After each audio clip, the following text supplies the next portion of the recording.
Cristiano Ronaldo arrived back at Old Trafford this weekend. Joel and Steve, you were there. I hope that we don't forget that we're here for 3 points, and it's not about welcoming Ronaldo back today. It's about he's joined the team to try and get us 3 points every single week. Varane, that's a player right there, Chelsea are a concern if you're trying to win the league. Any of the teams like Man United, Man City, and Liverpool will be looking at Chelsea and thinking they look strong. Salah could have the best season he's ever had at Liverpool, and it's going underneath the radar, man. The guy is on form.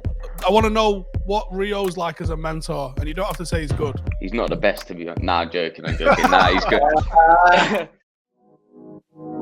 Sokin. They can never do it like I. When you see man pull up and slide, man stepped in a room with legends, Rio and Steve, you know it's a vibe. Check the podcast, what you wanna know? Don't ask me, go and ask Joe. If you're talking Premier League, he's on the front line and I gotta go. It's a vibe with five, and you already know what it is. It's a vibe with five, and you already know what it is. Vibe with five, and you already know what it is. It's a vibe with five, and you already know this. People, I know you've been waiting for this one. We are back for this week's Vibe with 5.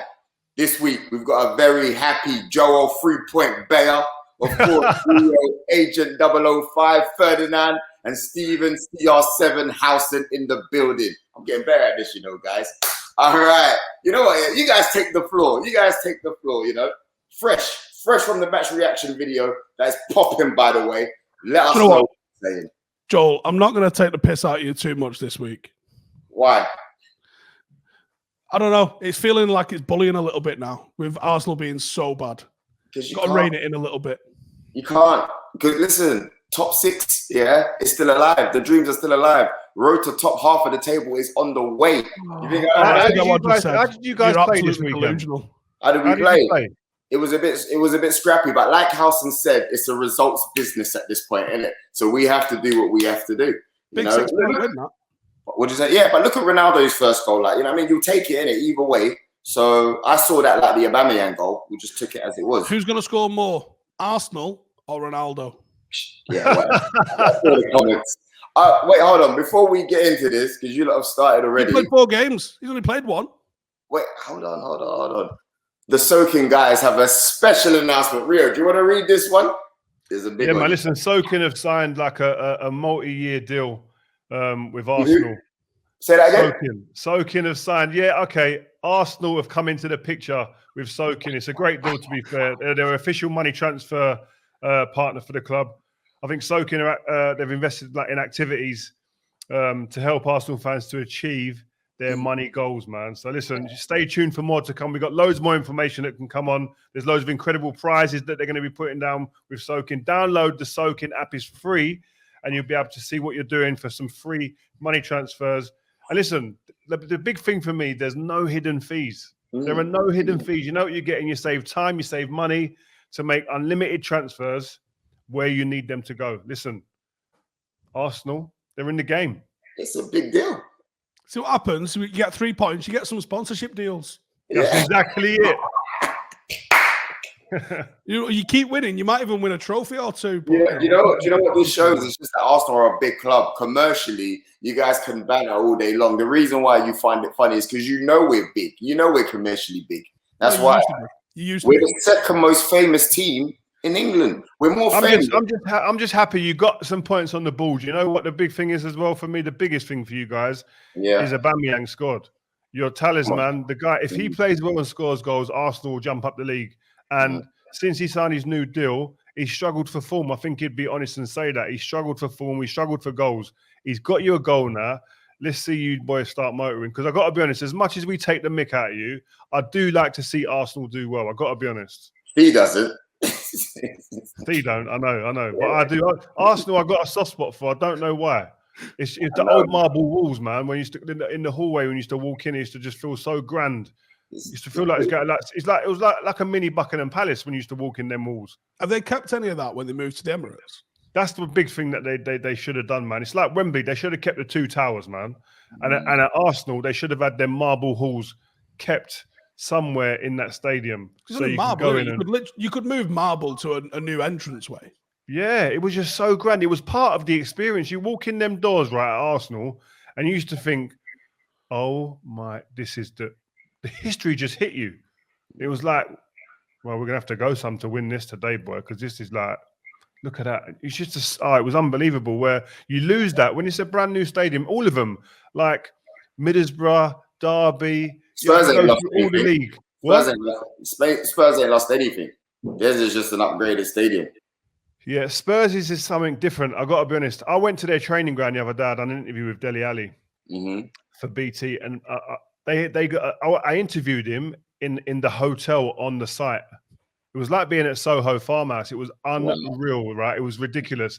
And the training ground is amazing in itself. I want to get down there and go and film there, actually, and go and show everyone what it's really like behind the scenes. But when you go to the stadium, the only way that I can explain it is it's like, I don't know, like 4 seasons of football grounds. It's like, it's unreal, man. And it is like, it's got that feeling of they've kept the history and the heritage of Tottenham within the new build, which is difficult to do.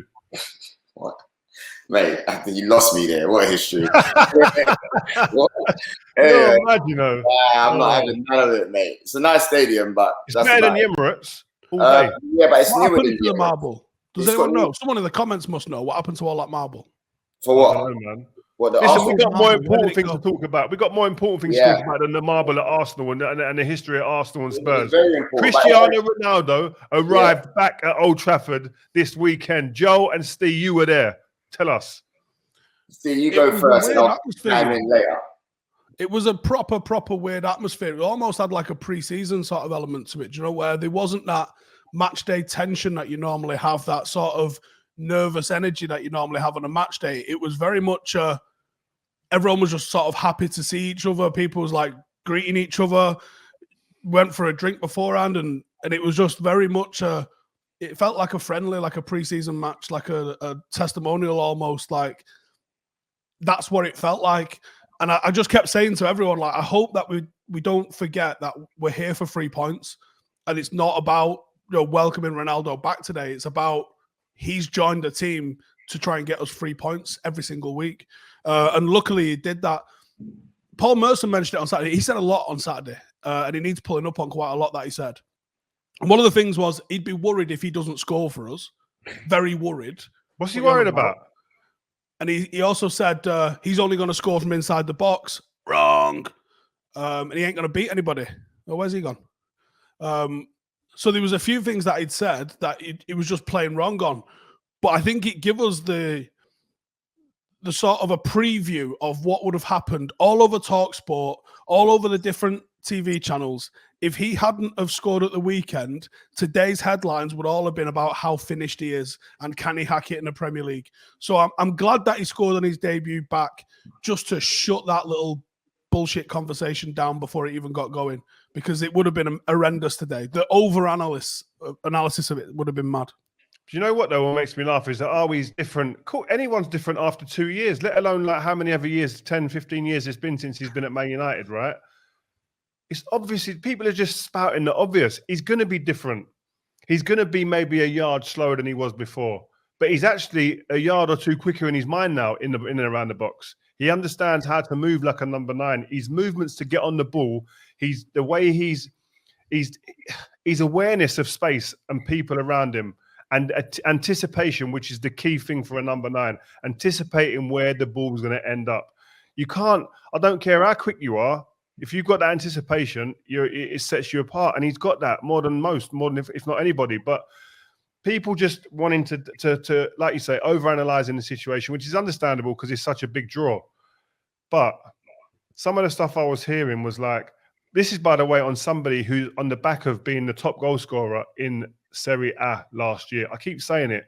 They're saying he's not this, he's not that. He outscored Lukaku last year in Serie A, who everyone's saying is a new man, he's brilliant. And listen, Romelu Lukaku is the guy.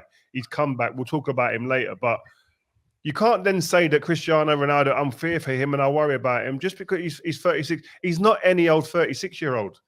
Yeah, he Get that out of your mind. Get that out of your mind. He's not any old 36-year-old. He's different. He's separate. He's different to any 36-year-old there's been in the game, and I probably there ever will be, because physically and mentally, he's on a different stratosphere to everybody else. The way he You know takes what I care saw? of himself. Rio, you know what I saw? Sorry to interrupt. You know what I saw? Yeah, his positioning. Even though you say he was a number 9, he was a very different number 9. He weren't a Lukaku number 9, receiving the ball, you know, holding it up or whatever. Obviously, that's never been his game. But he almost played like a false 9 as well, which I found was very interesting. And I think, like you said, the way he plays and he moves in and around the box, you guys are going to get a lot of goals from headers as well. Because I was able to, where I was sitting, I was able to see his leap. And you always hear about his leap, and we see it on video or whatever it is. The boy can jump. That's what I'll tell you. He can jump, but again, it's about position of where he's going to be to receive the ball. And I think that's one thing that I would say, not a criticism, but one thing to look at and to learn from Man United's point of view from the weekend's first game. And I'm telling you, he would have been in there after. And this week, we're going, listen, cross that ball. When you get opportunities to cross the ball, you put it in there because I'm aggressive and I want the ball. And he knows. And it's well documented that I've always said this for the last few years. The defenders in our country aren't great at defending crosses. It's not an art that is actually honed anymore. When I was a kid, that was part and parcel of your daily routine. Defending crosses, defending the box. I don't feel that from what I see in games that players are doing that enough, or pulling the coach and going, listen, boss, I need to do a bit more from the crosses. I don't feel as sharp at the moment. Because when I see balls come in the box at the moment, body positions, angles, etc., sometimes are way off. So, and listen, it ain't easy as a defender. I can tell you that I've made many mistakes in that position, but you've got to work at it. And I think he can exploit some naive defending at the moment in the Premier League. But you say that, Rio, but I didn't see the fullbacks putting in enough balls either. I hardly saw Wan-Bissaka get in a position and cross it in there. Do you see what I mean? That's what I'm saying. That's what he'll be saying. When you get in those positions, or the wide players, you get out while you get there, and there's an opportunity to shift the ball and cross it. Don't turn out and then think, we're going to keep the ball and recycle it and take it out the other way in this play possession football. If there's an opportunity to cross it with someone like him in there, you cross it. Same with Cavani. Same with Romelu Falcao. When he came to the club, his best route to goal to score is from crosses. His stats tell you that. Man United were playing ticky-tacky football, not crossing the ball. Play to the players in the team's strengths. And Cristiano, when the ball's wide, he attacks it better than anyone. Can you explain the differences between what you experience as a defender when a ball's played into the final third and crossed early versus some of those positions when a team's sitting static in a low block? From a defender's point of view, how hard is it when it's moving forward at pace versus how it is when you're set? Good question. You know what? When a team's kind of running at you and it's like the transition. They've won the ball and now they're attacking you. Not necessarily a counter attack, but they've built up play quite quickly, and you're having to run back towards your goal and retreat. That's the best time to be crossing the ball against a defender, because I'm actually having to run back.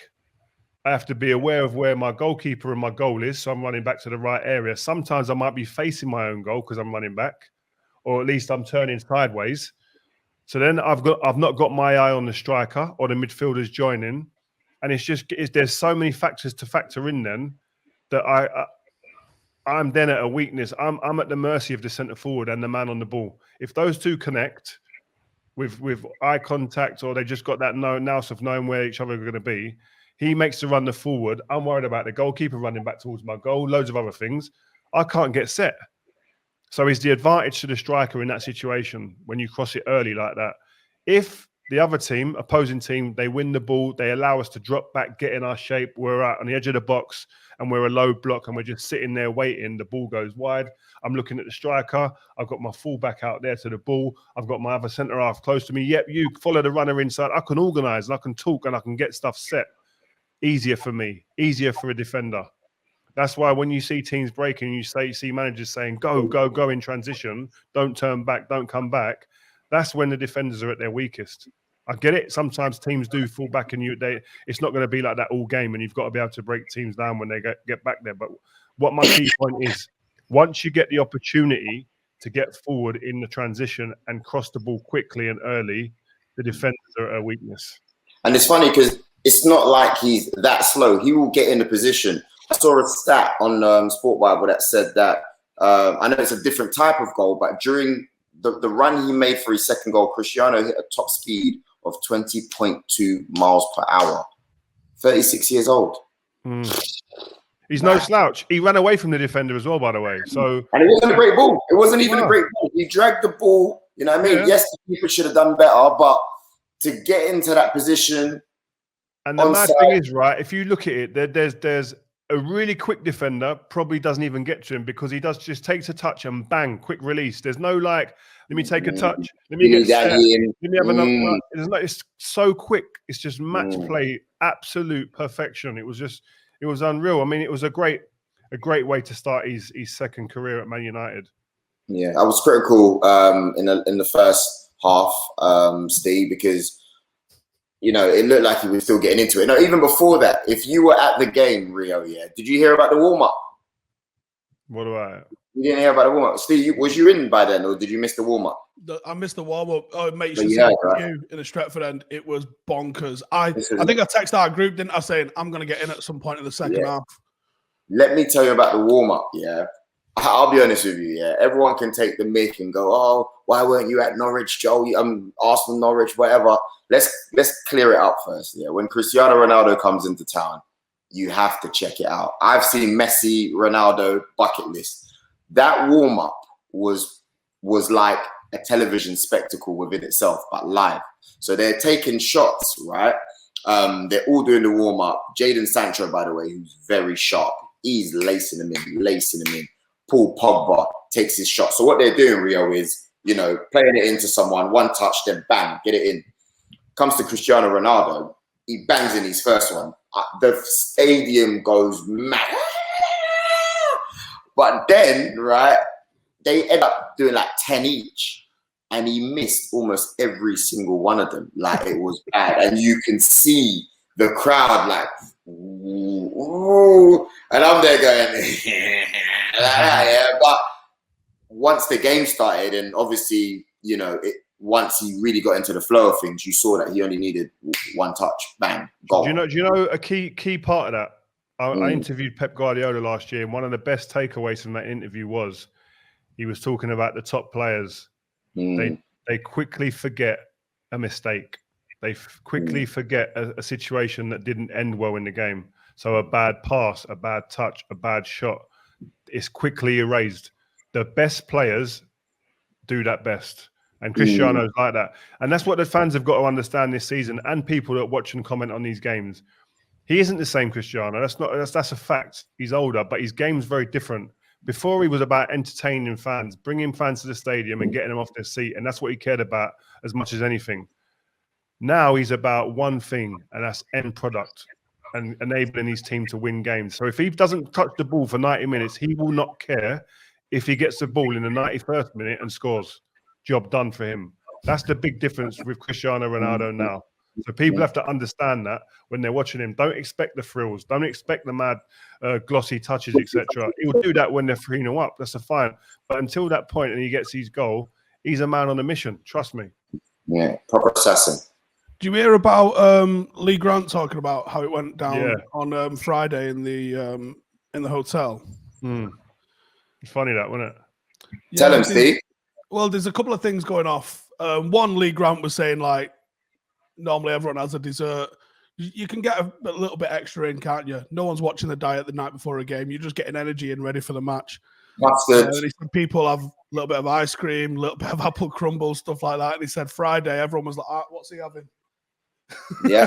Yeah. They didn't get up to go sit. They didn't get up to go get their extras. They were waiting first for Cristiano to see what he got. No one went through for it. Go on, Rio. But you know what? Again, that goes back to what I was talking about when he signed. This is more than just a player signing. Yeah. This is about setting a culture for the next few years. Yeah. This is an opportunity for him now to set that culture at the football club for the next generation of players coming through. That no. This is how we do it. This is how people win it. This is how people who win consistently and sustain a level of quality which is world class. This is how they live and breathe on a daily basis. So get behind me and watch and follow. He won't say that, but he just has to do it, and people will follow because that's what he is. So when people say, "Oh, I'm not sure," there's so many different layers to this signing. Yes, the main one is winning and getting trophies, and him being the catalyst for that is what the dream is. But I believe there's a legacy to be left here for him for other players going forward to then carry on that trend for years to come and to leave this club in a better place than when he signed. You've said this previously, and you said even though he doesn't have to say it, well, he stood up and give a speech supposedly. But I also know that on Thursday and Friday in training, he said to people, right, this is all well and good, but we're up in the levels. And I absolutely love that. Did he say that? That's what I heard, yeah. That's what I heard. He got a grip of people before training. You've said this a few times. The dressing room's not the manager's place. The dressing room is the player's place, and it's policed by the players. Ronaldo coming in, is it fair to say that that sort of leadership is going to transform? Did you do more leading off the likes of the Nevilles and Giggs and Keane than you ever really did off Sir Alex Ferguson? It's difficult to say. I think you learn from the players. When I first signed for United, you learn about standards every day. There's a standard of football. There's an intensity level that you've got to get to and stay at every day. There's a way of winning. There's an attitude. Again, buying into the culture that's set by the players, but it's driven by the players, but set by the manager, so to speak. Understanding what certain games mean to the club. That comes during the week leading up to a Liverpool game or a City derby or Arsenal at the time or Chelsea at the time. Understanding the temperature of those games. And then, what are you laughing at? At this time. Yeah, it's true. No, it's true. I didn't even mean that, but I'm just saying. But like when you're living up to certain, you got to understand the temperature of a game leading up to it. Also, you're playing against Bolton away when Sam Allardyce was there. Understanding all that. That's the club. It's the manager with a mix of the players as well. I think it's a mix of everything really. But yeah, the day-to-day is the players, but the manager does set the tone. It's down to him to do that. We've said for years this United side's lacked leaders. That's changed, hasn't it? Yeah, you got Varane now. Bruno, Maguire, Ronaldo.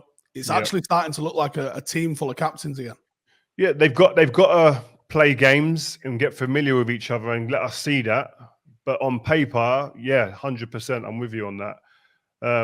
I've got to be honest. After this weekend, all of the madness of Ronaldo. Do you know who could be a massive benefit now as well? Who no one was speaking about in that sense? Sancho. Jesse Lingard. Oh. Why? Because go on.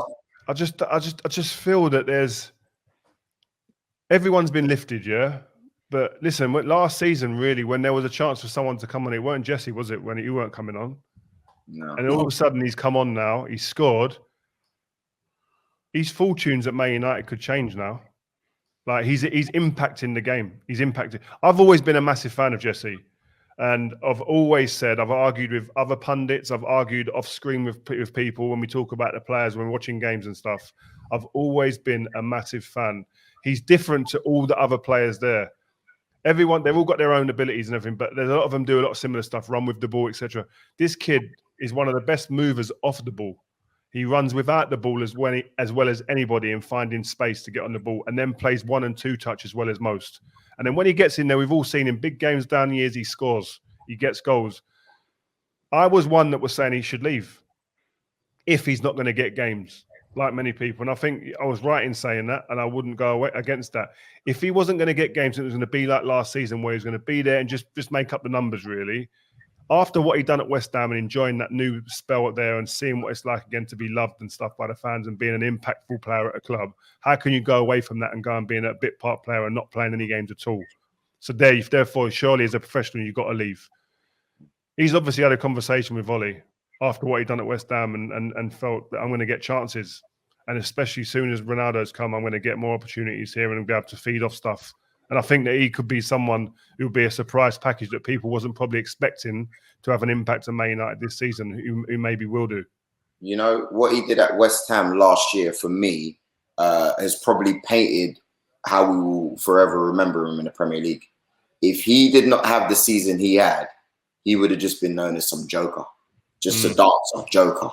Yeah, but, guy that had a decent 2018 World Cup, and that's about it.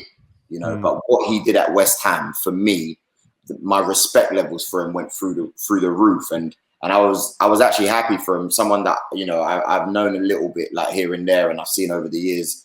I'm just generally happy for him. Fen was there as well watching the game. He was he was there waiting with Pogba's family and Lingard. And you can see when Lingard came out, you guys who haven't seen the match day video after this, go check it out. The fans, when he came out, were cheering, Jesse, woo! And I haven't heard a cheer like that for Jesse in years. You know, and I think watching that game as well, Steve, I'll let you go into this, but Varane, wow. That's a player right there, you know. You know what I mean? It's going to be tight. You know, defenders of the year, him and Ben White, you know, it's going to be tight. But Varane, nah, quality player, man. He's brought a level of calmness that, even though I thought Maguire's had great performances in the United shirt and been way more consistent than he's been given credit for. And I thought Maguire's had to do a lot of leading. And I think his transition into being a United player would have gone 1,000,000% smoother if it was next to Varane. Because he just looks to his right and goes, I don't need to worry about that. That's fine. I don't need to cover. I don't need to tell him what to do. If anything, I'm probably getting more back from him than I'm giving. Varane, this happens a lot, doesn't it? When someone comes in, he steps a level up and then everyone else around him just suddenly looks 5%, 10% better. I think Varane's just done that. He's come in, he's done the no-nonsense stuff, which I think some people questioned whether he could do. He's come in and been physical. He's gone toe-to-toe with rougher sort of players that he thought might struggle him. One of the weaknesses of Lindelof is those aerial battles. And I know people are going to throw some stats at me and say, actually, Lindelof wins a really ridiculous level of duels. He wins them unchallenged on the halfway line, right? The aerial duels that Varane's winning are duels, not just winning free headers on the edge of the box when no one's pressuring him. Varane, I think, has come in and added the sort of understated sort of calm and level of quality that United have needed. And he could be a seriously astute signing. I don't think he'll have the impact that Varane had, that Van Dijk has had, because I don't think the hole was as big that he's come in and filled. But I think he could be a real big piece that we only really look back on and go, actually, yes, these guys scored loads of goals, but we got meaner at the back and we played forward quicker because of the base that he gave us, which is what I think he's going to give us. Equality. I saw that Maguire could afford to move forward as well because he trusted who was behind him, you know. And for a long time, I haven't really seen that. I see him do it for England sometimes, but you could feel the confidence. And obviously, you had Sancho. I think he had a sound game. I think first half. No, actually, I think he had a sound game, to be honest with you. I think Sancho was pretty impressive overall. You know, another thing that I was happy with as well was Bruno scored, because people were questioning Joel being one of them. If you watch our vlog from the game at the weekend, it's on our YouTube channel. Go on, check it out. It's sick.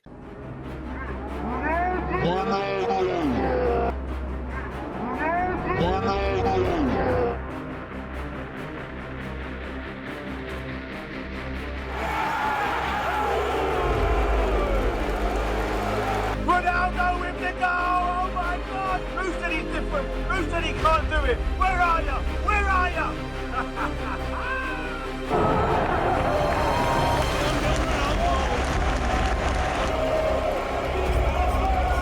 Viva Ronaldo!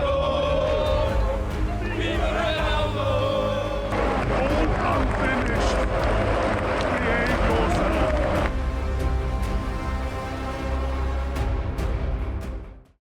Joel was talking about, Bruno's his chances and that are going to go down, his goal conversion, etc., are going to go down 50-something%, some data that he's seen somewhere. But listen, Bruno is a top player. He's a top player. He's proved it since he's been at Man United, been unreal in goal involvements. And I don't see that changing just because Cristiano's here. I've got to be honest. Yeah, Rio, I'm kind of with you, but at the same time, I'm not as well, because we're going to put this up. It was the quote that was given to him or whatever that I was quick to throw in the group. Where did you see? I was quick to throw it in there. When they asked him, and correct me if I'm wrong, but they asked him what it's going to be like when it comes to, I think, penalties or whatever. And he gave such a professional answer. He was saying, look, man, it's all about seniority here. You know, Ronaldo is basically his senior. Maguire is his senior, and obviously Ole Gunnar Solskjaer is his senior. However, they see fit whether he takes free kicks or penalties is the way he's gonna go. My thing is, he should.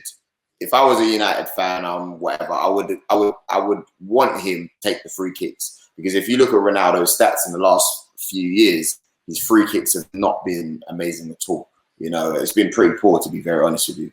However, Bruno, when it comes to set pieces, free kicks, he's up there. Penalties, it's debatable, but that's going to impact him. Do you know what? Everyone's done the right thing here. Regardless of if it is going to be shared or if it is going to be Bruno or if it is going to be Ronaldo, the fact that they've not come out and told us is perfect. Because if I'm West Ham, we're playing United next week, and Solskjaer comes out and goes, "Oh, of course Ronaldo's on penalties." West Ham's keepers now is just watching footage of Ronaldo penalties all week. When you don't know which player it is, it's just doubled your workload, because you've got to watch Bruno and you've got to watch Ronaldo. And what if Cavani plays and one of these two gets rested? I've got to watch 3 people's penalties instead now. You know, we've talked about all this. It's true, Steve. We've talked about all this year. Pogba's got 7 assists, the quickest to 7 assists ever in the Premier League. Yeah, nobody even mentioned it. Yeah, apparently, he only had 6 in his last 2 seasons. No way. But he's been on fire. I mean, if someone like Kevin De Bruyne is doing this, I think the world's going bananas. Yeah. Right now. Yeah. I'm glad you pulled it up, actually. He also had 103 passes.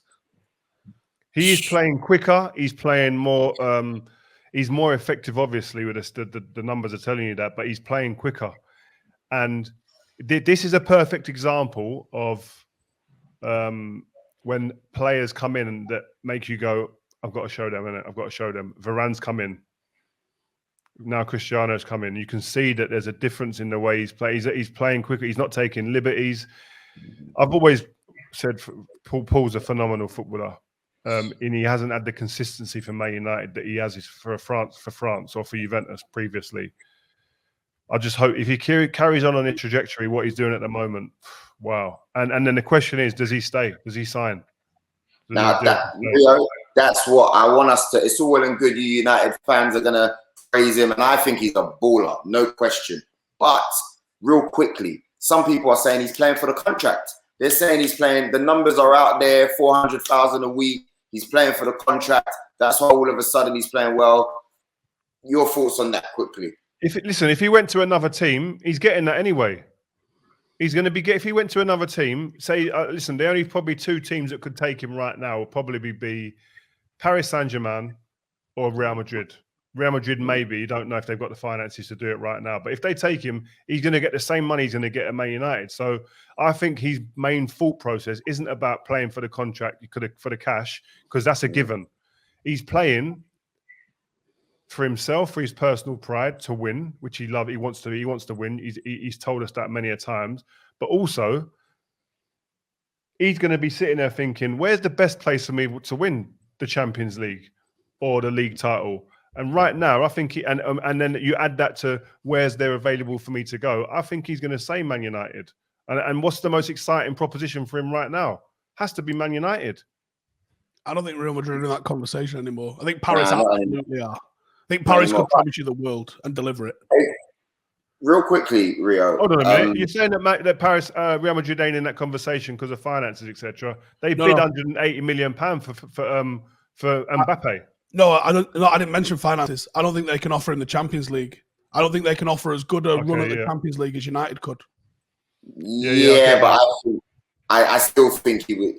I still think that doesn't make a difference because Mbappe was willing to go and they can't offer in the Champions League either. So for me, that's redundant. But do you not think, Rio, that people like Pogba, they've got, it's also down to mentorship, right?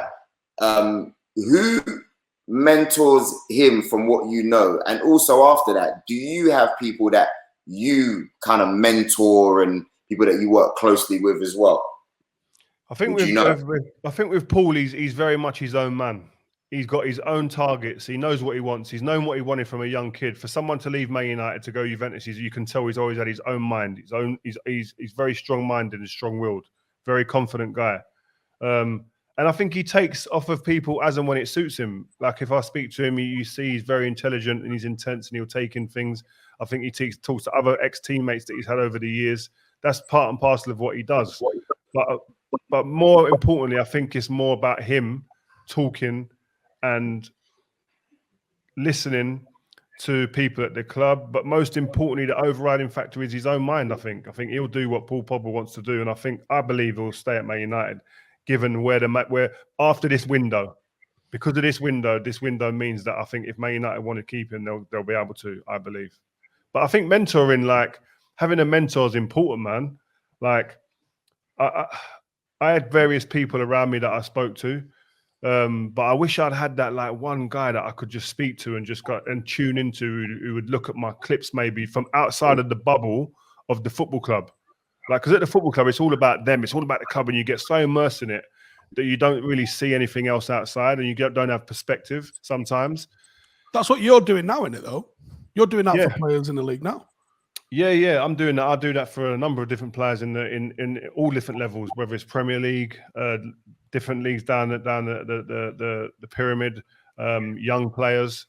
I think it's vitally important, and the agency that I work with, New Era, who look after me and manage my career, they're a bright, forward-thinking agency who say, listen, we want players that we work with at the end of their career to stay in the company and to help. So you've got myself, you've got Danny Gabidon, you've got Anton, Ashley Williams now. There's that list will keep going on. Farrah Williams for the girls' game.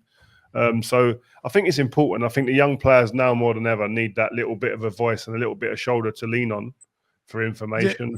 Position specific? Are you just doing defenders? Or do you do anyone? No. It's all. Like it's like when people say that, is it position specific? Because you work with defenders. Yeah, I love working with defenders, but equally, I know what a defender doesn't like for a striker to be able to exploit.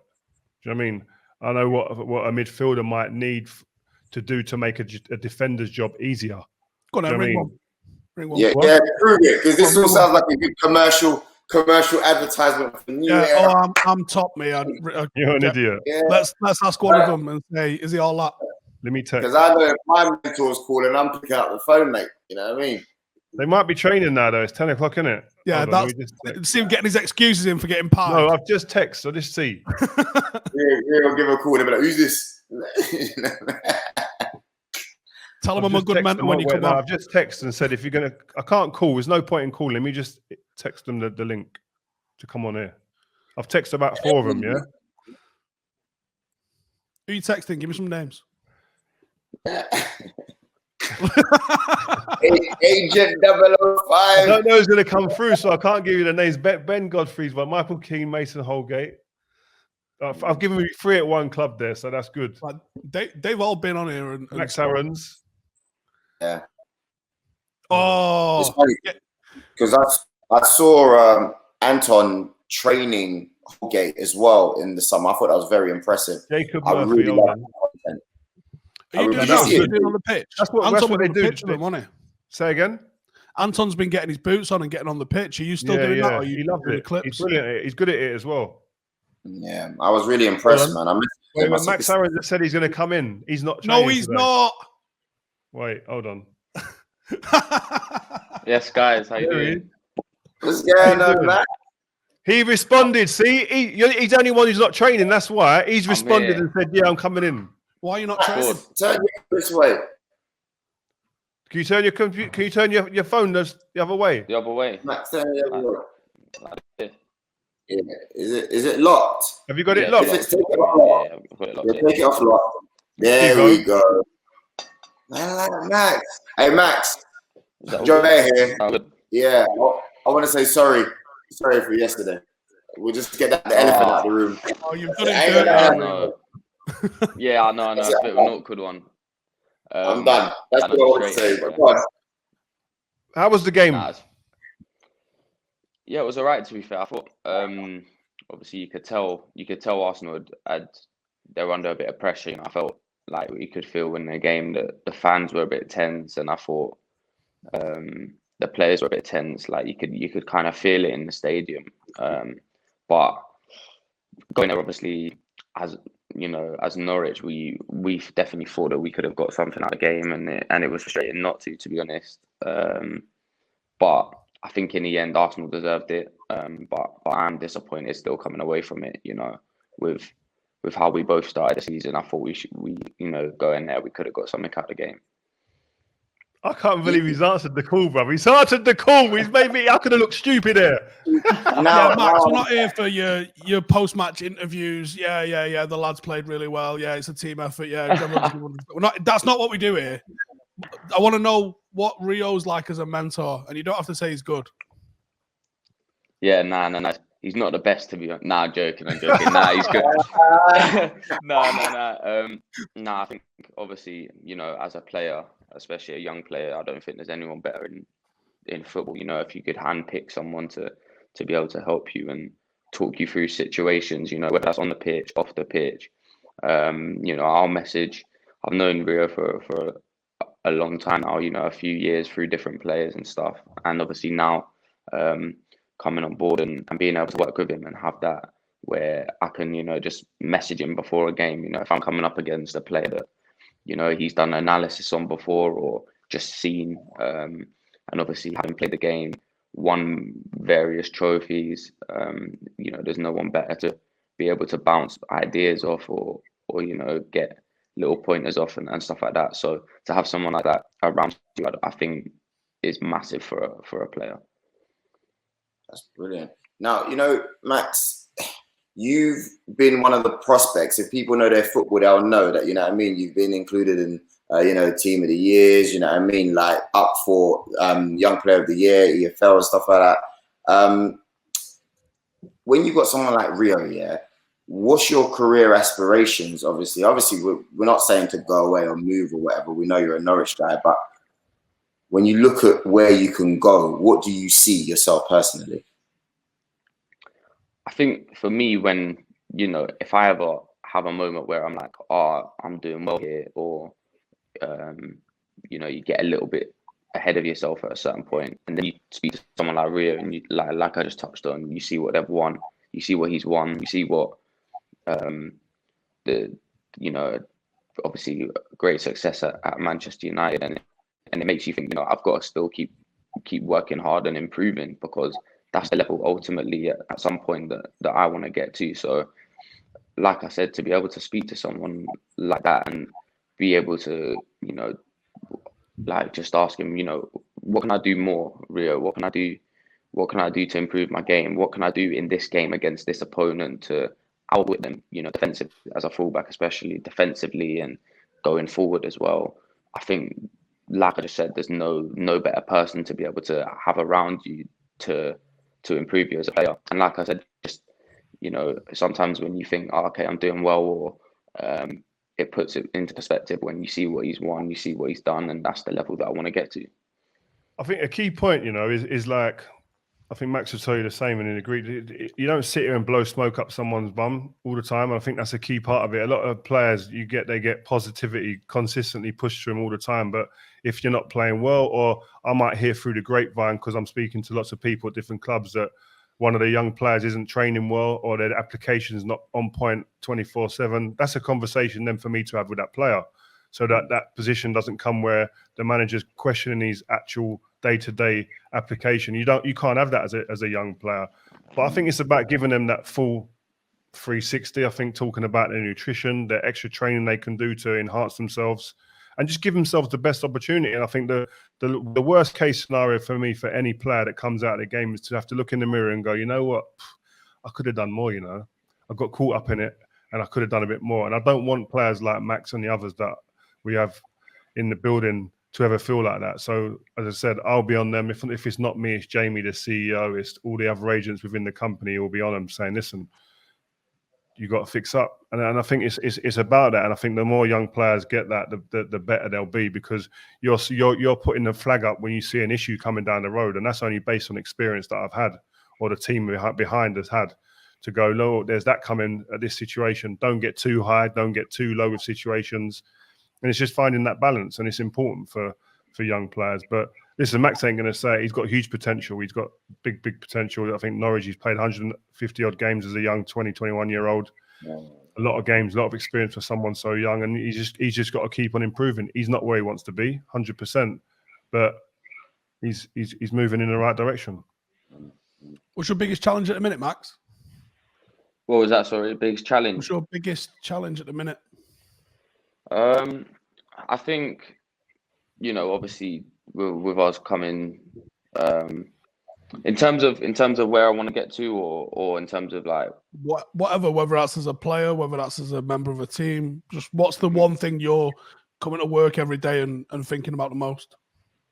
Of course, for me, I think, like I just said there, I think I've got massive goals and aspirations of playing at the highest level that I can get to, and like Rio said, I never want to get to the end of my career where I can look back and say, I could have worked harder in this area, or I could have done more in this area, or I got comfortable in this area. I want to go in and just improve all the time. And I think, players always say it, but by doing that every day, I think you then give yourself the best chance of getting to where you want to be. And I think having someone around you that has been there and walked in your shoes before you can guide you and help you along the way. So I think, just by improving, playing as many games as Rio just touched on, a big thing for me is playing as many games as I can, and to continue doing that, I think will only improve me, and hopefully, by the end of this season as well, I'll be 22, and hopefully, with over 170 appearances and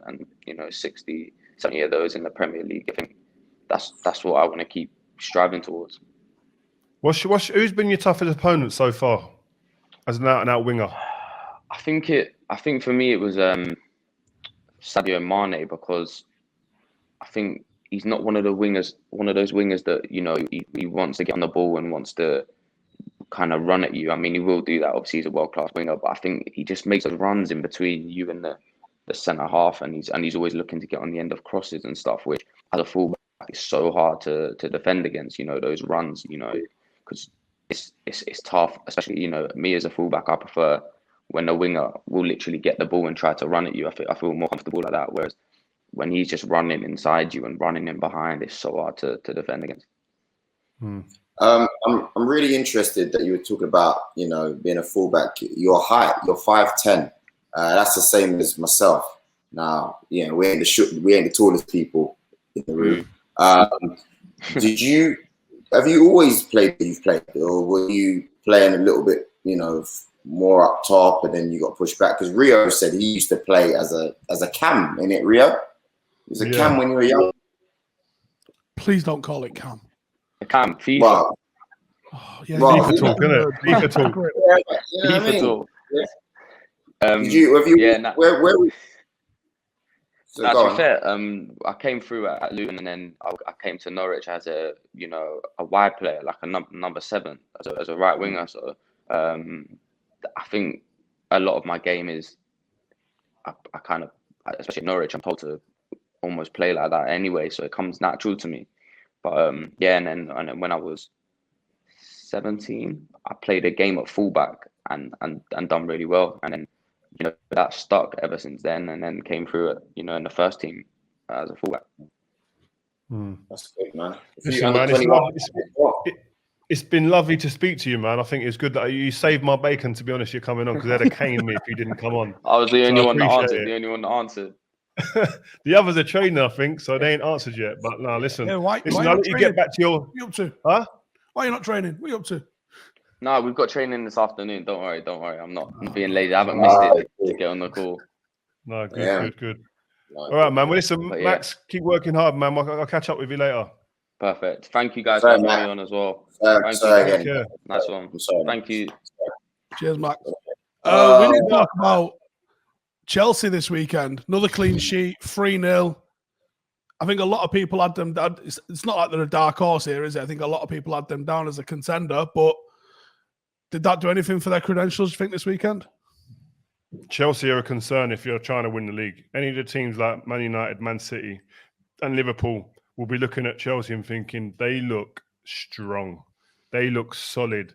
They look like they got weapons all over the pitch. And one of the biggest factors, they are stingy. They don't concede goals now. They've got the best clean sheet record since Tuchel took over in the whole league. I think they've got the best defensive record since he took over in terms of goals conceded.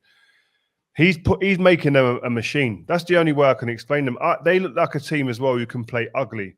They can be abysmal on the day, and then Lukaku will come up with 2 goals. Yesterday, he fed off a couple of mistakes from Mings or a mistake from Mings, fed off it, and he's now. I don't care. He's one of the best number 9s in the world. Fact. There's no debate in it. You talk about Lewandowski. You talk about Kane. You talk about Ronaldo as well as a number 9 now. Benzema as well. I put him in that category. I think Lukaku is dancing in that ring with them. He's like, why is it tick for him to come to the Premier League for people to say that? Because you could see it. You watched Serie A last year and over the last 2 years. Why is it taking for him to now come to the Premier League? Oh yeah, now he's world class. Like, no. When he went to Serie A, you win the league there, and you're the talisman for that team. I said that last season when he's the man. He's up there. Yeah. Obviously, when he left Man United, he left under a little bit of a cloud. So he wasn't in that conversation at that time. And I thought the other guys were probably a bit ahead of him. Well, they were. Whereas now, mate, he's up there with all of them. He's devastating finisher. If you're talking about getting the Golden Boot this year, he's in that conversation with Ronaldo and with Kane all day long. Yeah. It'll be a tight race for the Golden Boot. And Salah. Salah. How can I forget Salah? Oh my God. He doesn't get the respect he deserves, man. Someone slap me. Yeah. Salah needs respect. Yeah. Chelsea didn't win that game 3-0 though, even though they literally won that game 3-0. Villa were pretty unlucky not to come away with something in that match. I thought Villa had a real good go of it, created a lot of chances, had a lot of opportunities. I think Villa probably come away with that a little bit gutted at the final score, to be honest. Doesn't matter. It doesn't matter. Oh, what a game, Harvey. Because United didn't beat Newcastle 4-1 as far as I was concerned. I think it was when they equalised, it was looking a little bit bad. And obviously when Ronaldo got the second one, you could feel that they were at ease. But that third and fourth one, they were bonuses as far as I was concerned. So that happens. I don't know what you're going on about there, Joe. That's the Arsenal fan chatting there. Hey, Chelsea are in the game. Liverpool are in the game, by the way, as well. Liverpool. You know what? Shout out Harvey Elliot, man. Really, really sad to see the injury that that happened to him at the weekend. A young player making his way in the game. Huge talent. And someone I think I just wish that and hope he comes back in the same way as he was before, because those injuries are nasty to see. I think we're in a better place from a sports science and medical point of view now for a player. If that happened 10, 15 years ago, you're looking at a career-threatening injury. But someone like, I think Aaron Ramsey's a good person to look at, that he came back, still had a great career. And I think that Harvey Elliott, thoughts and prayers go out to you and your family. Fingers crossed you come back in safe and well, man. So, but Liverpool... No, wait. Before you go on to Liverpool, I still want to stick on Chelsea a little bit. Chalobah this season, I know you're a fan of, the guy's playing, Rio. He's playing. Like, I'm so impressed. Like, if that's what they've got lying around in their youth team, boy, like, that's a problem right there. And obviously, Hudson-Odoi, he's still at Chelsea, and Tuchel's playing him now. I was a bit worried for Chalobah, I got to say. I saw him play in the Super Cup, and I thought he was outstanding. And I thought, yeah, this is a good chance for him. This season could be a good one that he comes in and does well. Then I saw them bidding for Koundé. But then what was refreshing was that Zuma went. The fact they let Zuma go tells you they got huge confidence in Chalobah. And he's going to get game time this year. If Koundé had signed, I'd have been worried. But he'll get good game time this year and a chance to show what he's worth and really trying to improve and get in that team. So I look forward to seeing it. And Hudson-Odoi has been promising and threatening for a couple of seasons now. This has got to be his breakthrough season where he really cements his place in that team if he's going to have a chance of staying there and being a real Chelsea player for many years to come, because he's got undoubted talent. And he hasn't really transferred the talent that he showed as a kid in the youth teams and the teams coming up and had a big buzz around him. He hasn't transferred that consistently yet into this Chelsea team. So hopefully he can do that. Mount didn't even play. Why did he not play? It don't matter. Chelsea squad's so good. Chelsea squad's so deep. It don't matter. That's mad. That's what I'm saying. Mount didn't play. Werner came on, as a sub. Chilwell didn't play. Obviously, Loftus-Cheek, I'm really surprised in the team. Christensen, who I rate highly as a centre back, didn't play. It's mad, you know. Chelsea squad's deep, man. They've got a good. They're up there. They're going to be a team to beat up there as well, man. But Liverpool are on it, man. I didn't expect Liverpool to be flying at the traps this quick like this. To be fair, but they are. And they're going to. They look like they're going to be there for the duration. They are. Salah could have the best season he's ever had at Liverpool, and it's going underneath the radar, man. The guy is on form, and he's in my dream team. And he's in my dream team, just to make sure you know that. Yeah, okay, cool. And I wonder if he'll leave the Premier League. You know, when we think about the Premier League, we think of the Thierry Henrys, we think of all these amazing attacking players, Aguero, you know, we think Ronaldo, Rooney, Henry. Why is it that we don't really talk about Salah in the same breath? Will we talk about Salah in the same breath? I'm really interested to hear your thoughts, both. Go on, Steve. Why have you thrown that one to me? Probably because he's still playing. I don't think Aguero got the same respect he probably should have. But with Aguero, we knew, Steve. Like, we knew a couple seasons, 2-3 seasons before. Like, you know, Aguero. We spoke about Aguero a lot more. So I don't agree with that. I don't agree with that one. I mean, you know, if I don't think he got the respect he deserved. Anyone. I think I was in the same boat. I think you speak to any Liverpool fan, man, they absolutely adore Salah. But I'm the same as Joe. I'm a bit confused as to why he doesn't get the credit he deserves. Like, his numbers and the way he's racked them numbers up, the speed in which he's racked those numbers up is almost unrivaled, man. He's doing crazy numbers, like, and consistently. His attitude, by all accounts, from people you speak to at the club, is phenomenal. Like, an obsessive nature, keeps himself in tip-top condition. He just doesn't get spoken about in the same way as a lot of the other superstars, as you mentioned. Is it down to PR? Is it a Paul Scholes situation where you don't really see him doing press? You don't see him doing PR. So he doesn't really amplify what he's doing. I don't know. It's mad. When you see, and also, I remember when there was the Mane Salah argument, and obviously I would always side with Salah. Even though I think Mane is an incredible world-class player, I just didn't get why people would say Mane. I think he's a better maybe footballer. He's got maybe a little bit more in his locker. I think Salah's more direct. But Salah is it's like Ronaldo in a sense. Not saying they're the same. Calm down, guys. But they produce magic. They might not do the most in certain games, but they'll pop out of nowhere. Bam, get you a goal. Bam, get you a brace. I think the first couple of seasons they had together, they were close. It was like, I think it was a close call. I think you would have took either. You'd have gone both ways. But I think the last 2 seasons. Salah first season? No chance. Yeah, I would. When people were asking me, I was saying I'd rather play against Salah than Mane. You're joking. Yeah, the way that he plays, I would have rather played against him. I think the last 2 seasons, though, Salah's just kept the consistency sky high and continued, whereas Salah's probably dropped off a little bit. I mean, Mane's probably dropped off a little bit in terms of his output, but still phenomenal players, both of them. I mean, to have both of them in your team, you've won the lottery. They're both fabulous footballers. Yeah, really, really interesting, that one. Leeds nowhere to be seen. Thrashed again. They're conceding like mad. Steve? I don't know what it is with them. I think it's just that you're dealing with a team full of championship players with a couple of Premier League level players, and ultimately you'll get found out in the Premier League with that, regardless of how good Bielsa is. And I think Bielsa is one of the best out there. I think the quality of the players is what's going to dictate. Everyone's fit in the Premier League. Everybody works hard in the Premier League.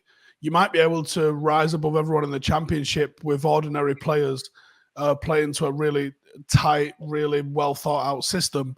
But I think in the Premier League, you also have to have Premier League level players that you can do that with. And I don't think Leeds have got the finances to be able to fund that sort of team. They can have 2 or 3, but you look at the squad that Leeds have got, and who in the Premier League takes 80% of them players.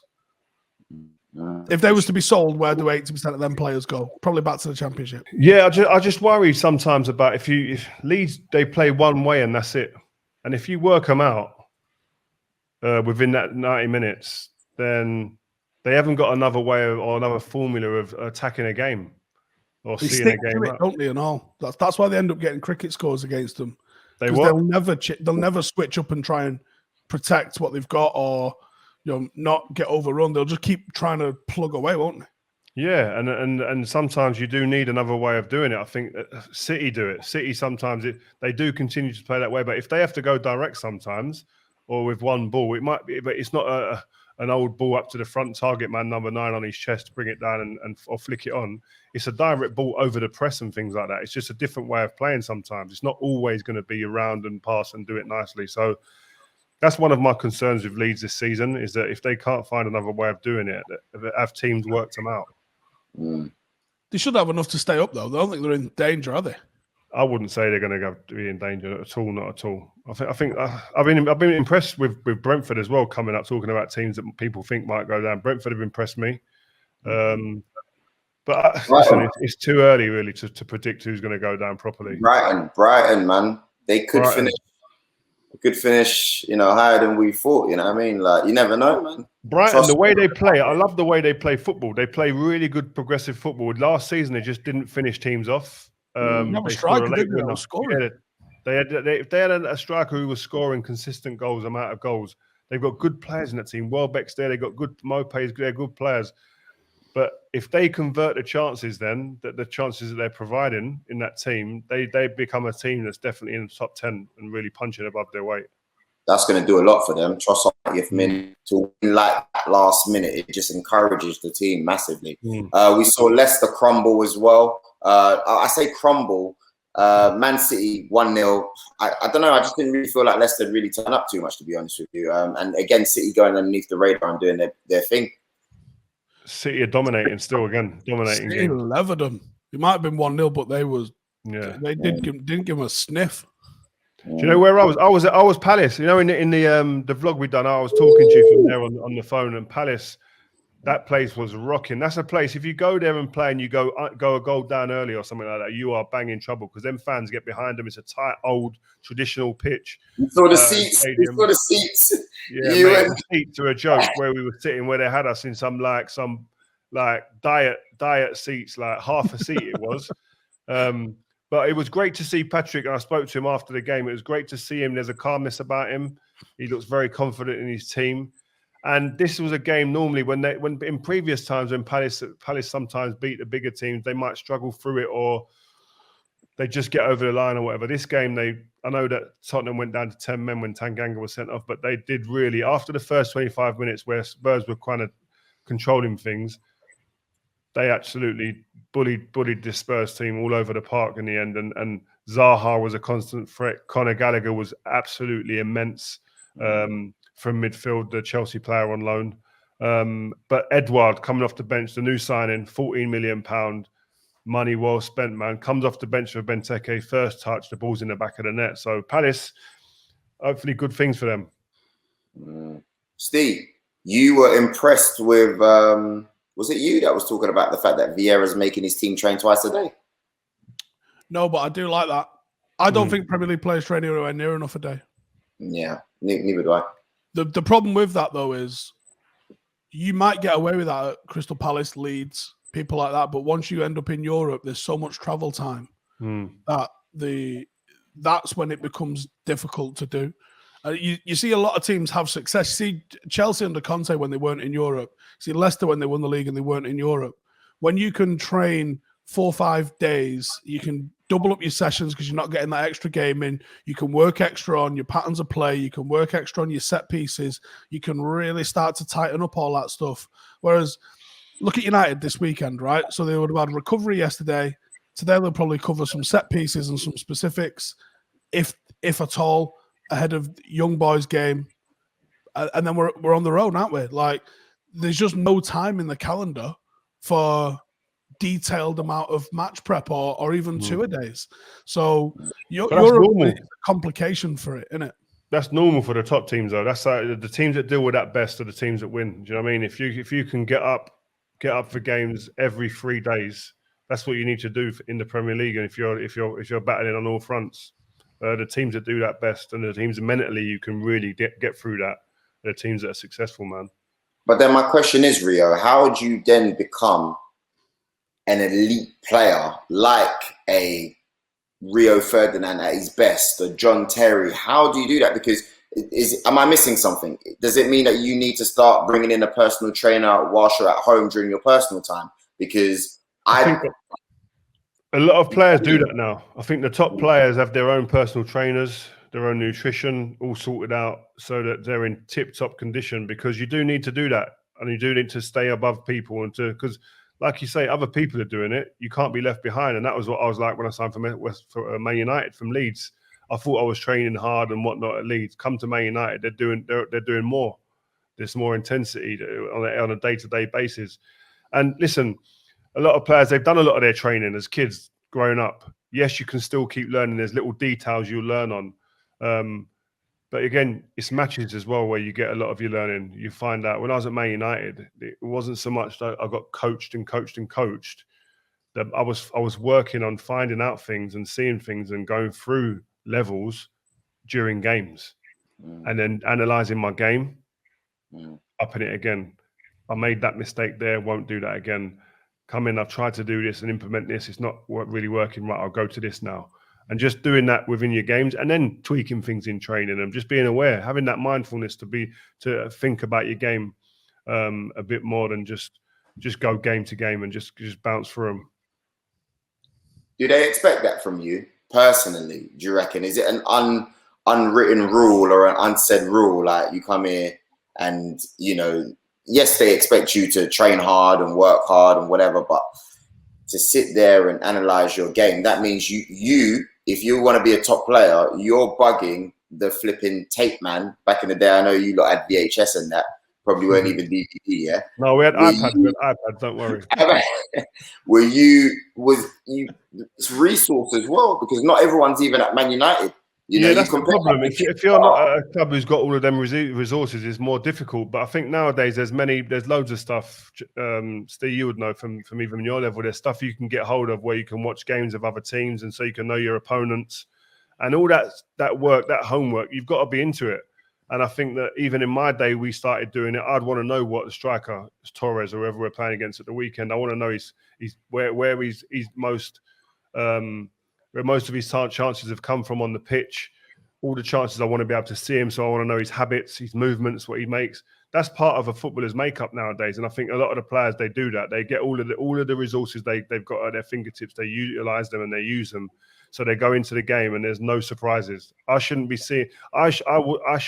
getting surprised in a game by a player based on a bit of movement or anything like that, really.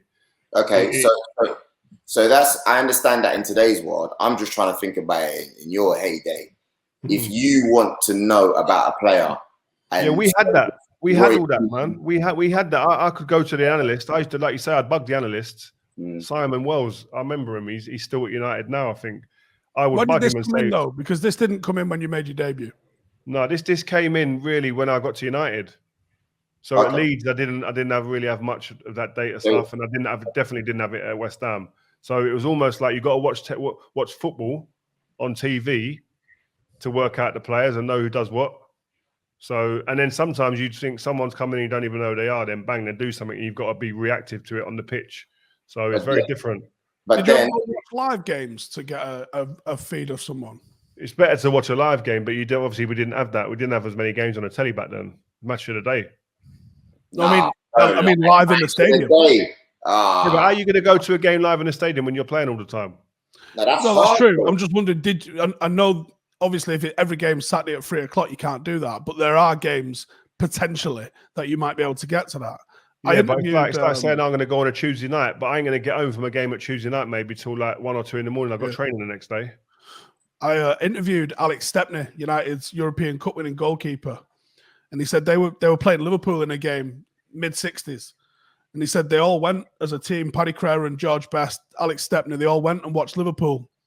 And Liverpool's goalkeeper kept doing something. And he said they got to training the next day. George Best goes, the way he always kind of falls to that right-hand side, I'm going to play the ball off him. And he's like, what do you mean you're going to play the ball? So they practice something in training, and over the top ball from Paddy Crerr and George Best goes through.